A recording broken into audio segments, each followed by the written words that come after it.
A few years ago, I moved to Alabama from Mississippi. I was in high school and honestly made friends pretty quickly and was able to adjust to the new area fairly easily. I was living in a pretty wooded part of Alabama. My house in general was through a clearing of trees. I had to cross the clearing almost every day to catch the bus to school. The walk through the clearing was only about 4 or 5 minutes, and after a while of this being a routine, I became used to it. About 2 or 3 months down the line of living here, I was invited to a house party. Although the girl who invited me lived fairly close, the party was still gonna be late on a school night, so I knew my parents would not let me go. Now, I wasn't an innocent child, especially in Mississippi. I snuck out numerous times and planned to do the same here. I had one of my friends agree to pick me up and drop me off at the clearing.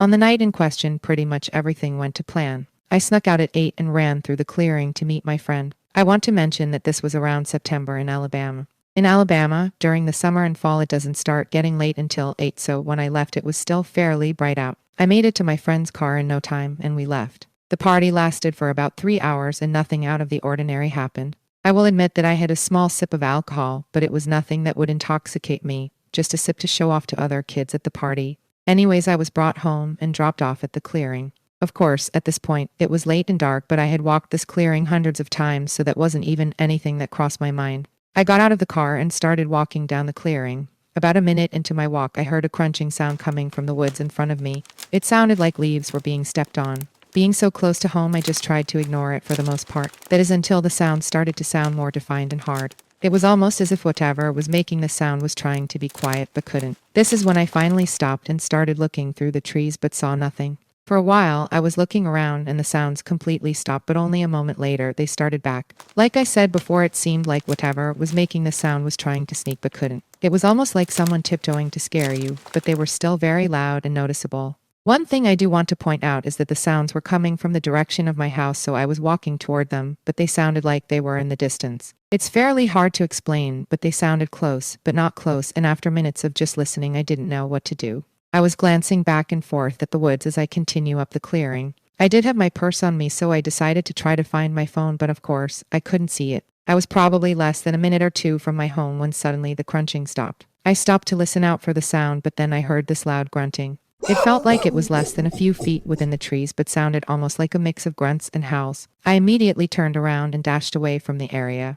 I didn't hear anyone or anything chasing me, but I did hear the crunching sound once again. As I was running, I saw headlights in the distance and realized it was my friend who had dropped me off. I ran straight to her car and hopped in before she could say anything. She looked at me confused, but I shushed her and told her to turn off her engine. She did, and in the distance, we could hear the crunching. This time it was louder than ever, but didn't seem like it was anywhere close to us. We heard it for less than a minute until it vanished. Neither I nor my friend said anything for a while. We just sat there listening, but heard nothing at this point. My friend drove me home, and the whole time I was constantly staring out the window just to see if I could see anything. She said that she had noticed I left my phone in the car and was bored, so she turned around to bring it back. This is when I realized that this whole ordeal happened in a matter of minutes, although to me it felt like hours. She dropped me off and made sure I got in safely, and I made sure she got home safe. This happened to me over 4 years ago, but it is still something that haunts me. Whatever this thing was had to be big. I realized years later that it likely wasn't following me, but instead trying to get away from me, but due to its enormous size, I continued to hear it. This is scary because there aren't a lot of big animals in Alabama, especially ones that would be walking the way this animal did. It wasn't walking on all fours. The pattern I heard was 2 steps at a time. Even later, when it ran away as my friend arrived, the pattern seemed to only be 2 steps, just like a human. I know this may sound crazy, but after research on sightings in Alabama and a further look into my own experience, I truly believe I may have had a run-in with Bigfoot. Of course, this is just speculation, but I feel it is a huge possibility, especially due to where I live. Honestly, whether it was Bigfoot or not, I sure never wish to run into it ever again. A few years ago I was pretty big on rebuilding and selling iPhones.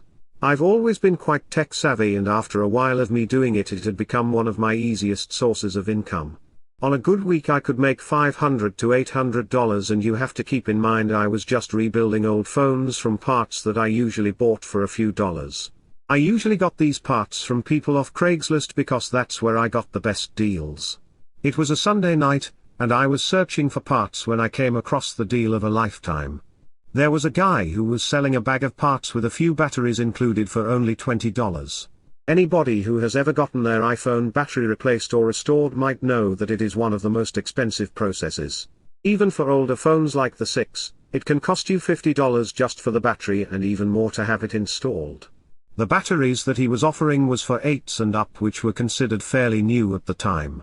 I immediately messaged him and told him I was interested, and he replied instantly with all the details I needed to know. After our conversation I asked him when we could meet, and he said tomorrow night around 9 at his house. I'll admit this was something I wasn't too comfortable with. I was never big in meeting at anyone's house or at night. He only lived about 20 minutes away, but still this just didn't sit right to me. I asked him if we could meet somewhere more public and at an earlier time, but he started making up a bunch of excuses. At first he said he worked a lot and just wouldn't have time during the day, but he said he would give me $5 off due to me having to come to him. Still this felt off to me, so I asked him if we could just meet at a later date when he'd have more time. But then he went into how he really needed the money as soon as possible, which was even more strange considering he was just offering me a better deal for almost no reason. After a bit of back and forth I finally agreed because this deal was just too good to pass up. That following night I drove to the house but brought my cousin Michael with me. I don't know why, but I did have this really weird and anxious feeling the whole drive. I just had this gut feeling that something was wrong, so having Michael made me feel better. We arrived to the address, but the house didn't seem like it would be occupied. It was awfully dark and empty looking compared to the other houses nearby, but I brushed it off and let the man know that I was here.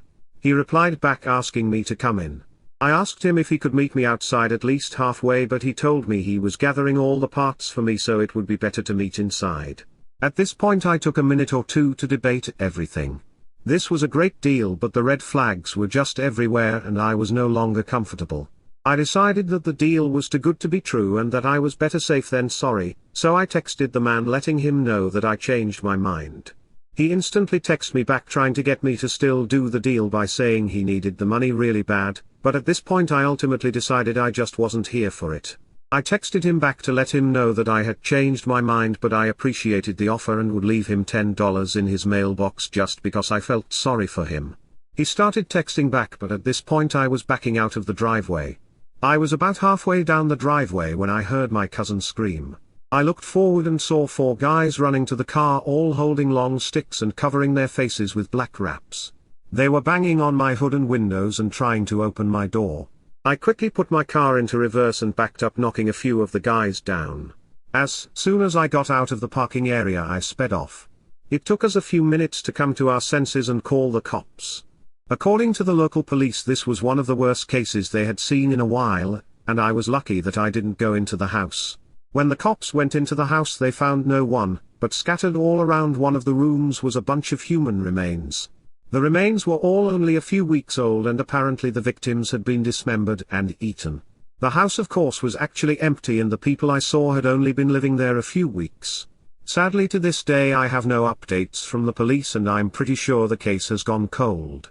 What really bothers me about this case is the fact that even when the people ran out the house and tried to get us they looked fairly normal. As we were texting back and forth they seemed normal and even friendly. I think a lot of time when we think of cannibalism, especially in the present world, we always think of tribes or people living deep in deserted areas who don't really know about the modern world. We tend to forget about the Jeffrey Dahmers and Peter Bryans of the world, when in reality I think that's who we should be most worried about. Just think about the access these people can have to us, the way they can use our likes and wants against us, the way they can use our emotions against us, and how they can get us to walk right into their traps without giving it a second thought.